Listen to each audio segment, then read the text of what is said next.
नमस्कार दोस्तों, हिस्ट्री के रोचक किस्से में आपका स्वागत है। आज हम आपको ले चलेंगे 4500 साल पीछे भारत की उस महान सभ्यता की ओर जिसे दुनिया को हैरान कर दिया था। जी हाँ, हम बात कर रहे हैं सिंधु घाटी सभ्यता यानी इंडस वैली सिविलाइजेशन की। एक ऐसी सभ्यता जो आधुनिक नगर योजना, बेहतरीन नाली व्यवस्था और रहस्यमयी लिपि के लिए जानी जाती है। तो बात करेंगे सभ्यता का समयकाल और उसकी खोज के बारे में। तो सिंधु घाटी सभ्यता लगभग 2500 ईसा पूर्व से 1900 ईसा पूर्व के बीच अपने चरण पर थी।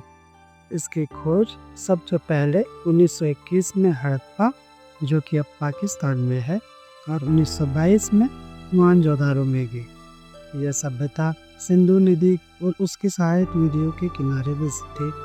इसे हड़प्पा सभ्यता भी कहा जाता है क्योंकि ये सबसे पहले हड़प्पा का ही उत्खनन हुआ था।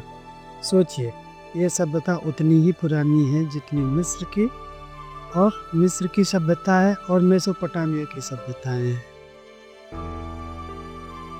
सिंधु घाटी की सबसे बड़ी खासियत थी उसकी नगर योजना। यहाँ की सड़कें एकदम सीधी और चौड़ी थी। सड़कें 90 डिग्री पर एक दूसरे को काटती थी, जैसे आज के आधुनिक शहरों में ग्रिड पैटर्न में होता है। घर पकी हुई ईंटों से बने हुए थे। कई घरों में कई कमरे और आंगन थे। हर घर के साथ एक छोटी नाली जुड़ी हुई थी जो मुख्य नाली से मिलती थी। जरा सोचिए, 4000 साल पहले इतनी व्यवस्थित योजना, यह वाकई अद्भुत है।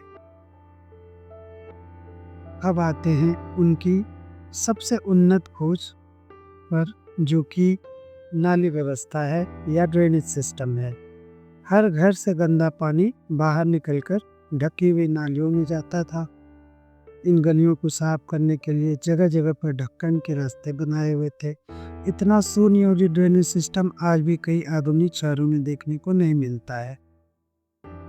और यहाँ की अगर लिपि और कला की बात करें, यानी स्क्रिप्ट एंड आर्टिफैक्ट्स की बात करें, तो सिंधु घाटी की अपनी एक लिपि थी जो आज तक पढ़ी नहीं जा सकी।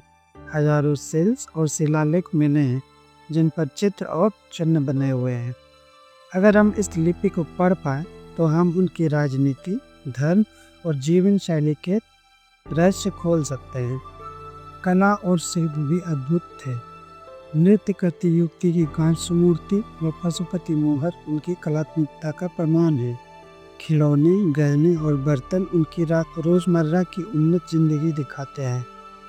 तो उसकी इकोनॉमी एंड लाइफ स्टाइल कैसी थी दोस्तों, आइए बात करते हैं। सिंधु घाटी के लोग खेती करते थे। गेहूं, जौ, तिल और कपास उनकी मुख्य फसलें थी। दुनिया में कपास का सबसे पुराना प्रमाण यहीं से मिलता है।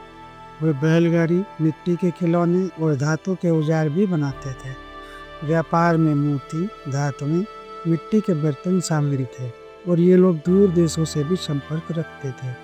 जब इतनी अद्भुत सभ्यता थी तो इसका डिक्लाइन कैसे हुआ, तो आइए दोस्तों देखते हैं।